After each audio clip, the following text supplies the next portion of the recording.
लोकसभा में नेता प्रतिपक्ष राहुल गांधी वोटर अधिकार यात्रा निकाल रहे हैं।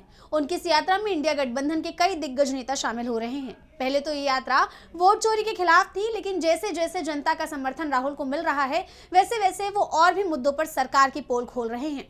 इस यात्रा में राहुल गांधी ने कई मुद्दे पर सरकार को घेरा है। तो क्या कुछ बोले हैं राहुल गांधी, देखिए इस रिपोर्ट में। कांग्रेस नेता राहुल गांधी की बिहार में वोटर अधिकार यात्रा जारी है। उनकी ये यात्रा वोट चोरी के खिलाफ है, लेकिन उन्होंने और भी मुद्दों पर सरकार को घेरा है। बिहार में जनता को संबोधित करते हुए उन्होंने वोट चोरी पर सरकार की तो पोल खोली ही, साथ ही ऑपरेशन सिंदूर पर भी मोदी सरकार का रवैया डरपोक बताया। ऑपरेशन सिंदूर पर उन्होंने कहा कि ट्रंप ने कहा है कि उसने नरेंद्र मोदी को फोन कर 24 घंटे में ऑपरेशन सिंदूर रोकने को कहा, लेकिन 24 घंटे छोड़िए, नरेंद्र मोदी ने 5 घंटे में सीज फायर कर दिया। मतलब नरेंद्र मोदी डरपोक हैं।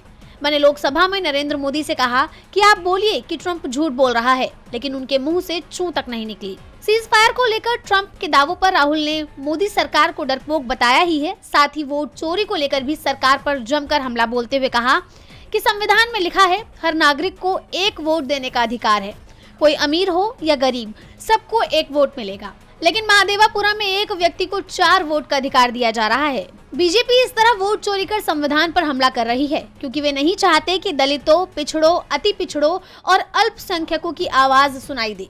पहले देश के पब्लिक सेक्टर में लोगों को नौकरी मिलती थी, लेकिन उसे अडानी अंबानी जैसे पूंजीपतियों को सौंप दिया गया। पहले युवा सेना में जाते थे, पेंशन मिलती थी, लेकिन अग्निवीर योजना आने के बाद जवानों को पेंशन नहीं मिलती।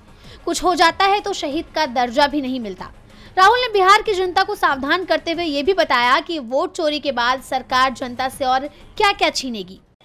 ये पहले आपका वोट छीनेंगे, उसके बाद राशन कार्ड जाएगा, उसके बाद जमीन जाएगी, उसके बाद घर जाएगा, सारा का सारा अडानी अंबानी के हवाले कर देंगे ये लोग।